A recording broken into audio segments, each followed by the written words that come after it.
నేను చేసే ప్రతి పని దళితుడు మీన్స్ ఒకవేళ చాలా మందికి తెలియదండి. మళ్ళీ కూడా చెప్తున్నాను. దళితుడు అంటే ఎస్సీ కాదు. Not only SC. దళితుడు అంటే అణచబడే ప్రతి ఒక్కడు దళితుడే. ఎవరికైతే కష్టం జరిగి ఎవడైతే అన్యాయానికి గురవుతున్నాడో వాడు దళితుడు. అన్యాయానికి గురైనడు ఎవడన్నా ఉంటే వాడికి మా సపోర్ట్ కావాలనిపిస్తే మేము వాళ్ళకి పని చేస్తామని చెప్తున్నాను. రెండోది ఇక్కడ జరుగుతుంది, నేను గవర్నమెంట్ మీద పోరాడే ప్రతి సంఘటన కూడా ల్యాండ్స్ పోయి ఎస్సీలు, లేకపోతే పలానా చోట క్రిస్టియన్ ల్యాండ్ కబ్జా అవుతుంది, పలానా చోట ముస్లిం ఓట్లు వేయించుకున్నావు, నువ్వు ముస్లింలకు వ్యతిరేకంగా సిఏఎన్ఆర్సీకి ఓటేసావు. నేను దీని మీద పోరాడుతున్నాను.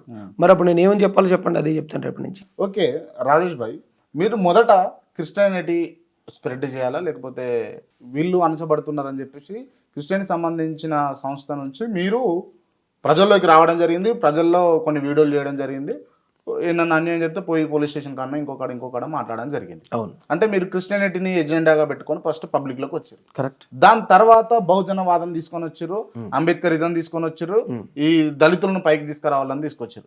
ఈ రెండింటికి మధ్యలో ఏం జరిగింది? మనం దారిలో నడుచుకుంటూ వెళ్తున్నాం సార్. ఒక ఆయన దెబ్బలతో పడి ఉన్నాడు, ఆయన తీసుకున్న మనకు అవకాశం ఉన్నంత వరకు ఆయనకి సపరీలు చేసాం. మరి కొంచెం దూరం వెళ్ళాం, ఇంకొక ఆయన దెబ్బలతో పడి ఉన్నాడు, ఆయనకు కూడా చేసాం. మరి కొంచెం దూరం వెళ్ళిన తర్వాత ఇంకొక ఆయన ఏదో ఇబ్బంది పడుతున్నాడు. అంటే మనకు దారిలో ఎదురయ్యే ఆ సందర్భాలని, దారిలో ఎదురయ్యే బాధితులను మనం టేకప్ చేసాం తప్ప, ఇక్కడ మనం ఈ ఫస్ట్ ఆయనకి మనం సపోర్ట్ చేసాం కాబట్టి మూడో ఆయన దెబ్బలు తగిలి పడి ఉంటే ఆయన చేయకూడదు అనేది ఏం రూల్ ఉంది చెప్పండి? ఓకే, ఈ స్ట్రాటజీ బాగానే ఉంది, కానీ నేనేమంటా అంటే క్రిస్టియానిటీని పట్టుకుంటే పెద్దగా పబ్లిక్లోకి వెళ్తలేం, బహుజన వాదాన్ని తీసుకుంటే ఇంకా జర బాగా బయటకు వెళ్ళొచ్చు, పబ్లిక్లోకి వెళ్ళొచ్చు. ఇక దీని తర్వాత మళ్ళా దళితులను తీసుకుందాం. ఈ విధంగా మీరు ఎదగడం కోసం అటు క్రిస్టియానిటీని, ఇటు దళిత వర్గాలను, బహుజనవాదాన్ని ఎత్తుకోరు. అది మరి కొంతమందికి అలాగ అర్థమైతే దాన్ని నేనేం చేయగలుగుతానండి? ఒకవేళ నిజంగా వాళ్ళని మిస్యూజ్ చేశాను అనుకోండి, ఇప్పుడు మీరు అన్నట్టు స్వచ్ఛంద సంస్థ అన్నారు, నేను క్రిస్టియన్స్ కోసం పనిచేస్తున్నాను, అందరూ నాకు నెలకి ఎంత పంపించండి. ఇప్పుడు నేను బహుజనుల కోసం కూడా పంపిస్తాను, మీరు అందరూ నాకు ఎంత పంపించండి. కాదన్న రాజేష్ అన్న, మీరు మొదట పనిచేసినప్పుడు ఉన్నటువంటి మీ సపోర్టర్స్ కావచ్చు, లేకపోతే మీ కింద ఉన్నటువంటి నాయకులు కావచ్చు, లేకపోతే రాజేష్ అన్న అని మీకు మీ వెన్నెంట ఉన్నోళ్ళు ఇప్పుడు ఉన్నారా? అందరూ ఉండరు కదండి, ఒకళ్ళిద్దరు ఎలాగా. ఇప్పుడు ఏ పార్టీ అన్న తీసుకోండి, మీరు చరిత్రలో ఏ రాజ్యాన్ని అన్న తీసుకోండి, ఏ రాజకీయ పార్టీని అన్న తీసుకోండి, ఖచ్చితంగా కొంతమందికి కొన్ని రోజులు మనం జర్నీ చేసిన తర్వాత విభేదాలు వస్తాయి, సిద్ధాంతపరమైన విభేదాలు వస్తాయి, పర్సనల్ విభేదాలు వస్తాయి. ఆ విభేదాలు రావాలా? ఇప్పుడు విభేదాలు అంటే రాజేష్ అన్న, అన్నదమ్ముల మధ్య విభేదాలు ఉంటాయి, అన్నదమ్ములు 100% ఉంటాయి, అన్నదమ్ముల మధ్య విభేదాలు ఉంటాయి. మీరు మంచి ప్రస్తావన తీసుకొచ్చినప్పుడు తమ్ముడు అయితే అన్నను కాదని బయటికి పోడు.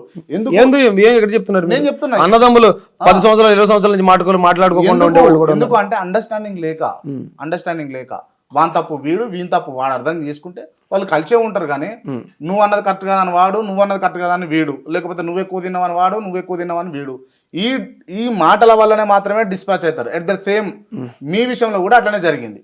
మీరు మిమ్మల్ని నమ్ముకున్న వాళ్ళని ఎందుకు కాపాడుకోలేకపోయారు? ఎవరండి నన్ను నమ్ముకున్న వాళ్ళు నేను కాపాడుకోలేదని వాళ్ళు? ఇప్పుడు నాతో ఉన్న వాళ్ళు అందరూ ఎవరు 4.5 సంవత్సరాల నుంచి ఉన్న వాళ్ళు సంగతి. ఒకరిద్దరు బయటకు వెళ్ళినప్పుడు ఇప్పుడు నేను వైసీపీ కోసం పనిచేశాను, వైసీపీ కోసం పనిచేశాను. ఎంతమంది పోయి ఉంటారు మీరు చెప్పండి? అది మీకు తెలిసి ఉండాలి, మీరు చెప్పండి. అంటే నాకంటే ఎక్కువ మీకే తెలుసు. నా దృష్టిలో ఒకరిద్దరే, అంటే మహాసేన కోసం నాతో పాటు క్లోజ్ గా ఉన్నవాళ్ళు బయటికి వెళ్ళిందంటే ఒకరిద్దరు బయటికి వెళ్ళారు. అది కూడా ఏ సందర్భంలో వెళ్ళారంటే, చాలా మందికి మా అందరికి కూడా వైసీపీ అంటే ఇష్టం అండి. అంటే రాజశేఖర రెడ్డి అంటే మాకు ఇష్టం. రాజశేఖర రెడ్డి తర్వాత జగన్మోహన్ రెడ్డి వచ్చాడు. ఆ సమయంలో మేము క్రిస్టియన్ అనే ఆస్పెక్ట్లో ఈయన ఇష్టపడ్డాం. ఆయన క్రిస్టియన్, మా అందరూ కూడా క్రిస్టియన్స్ ఉన్నాం. సో ఆ ఆస్పెక్ట్లో ఇష్టపడ్డ వాళ్ళు చాలా మంది ఉన్నారు. నేను 2019కి ఏ పార్టీకి సపోర్ట్ చేయాలన్నా కూడా నా చేతుల్లో ఉన్నది అది. టీడీపీకి చేద్దామా లేకపోతే వైసీపీకి చేద్దామా, దేనికి చేద్దాం అనేది. మా వాళ్ళు ఎక్కువ మంది నన్ను ప్రెజర్ పెట్టింది వైసీపీయే. అన్న వైసీపీకి అయితేనే మనకు బాగుంటుంది, వైసీపీ చేసాం. మేము వైసీపీని విభేదించి మేము బయటికి రావడం మొదలెట్టాం. ఎప్పుడైతే వైసీపీని విభేదించామో, వైసీపీ అంటే ఆల్రెడీ ప్రేమ ఉన్న వాళ్ళు కొంతమంది ఉన్నారు. మాకు జగన్ అన్నే ఇష్టం, మాకు రాజేష్ అన్న కన్నా జగన్ అన్నే బెటర్ అనుకునేవాళ్ళు ఒకళ్ళిద్దరు నన్ను వదిలేయటం అనేది సర్వసాధారణం.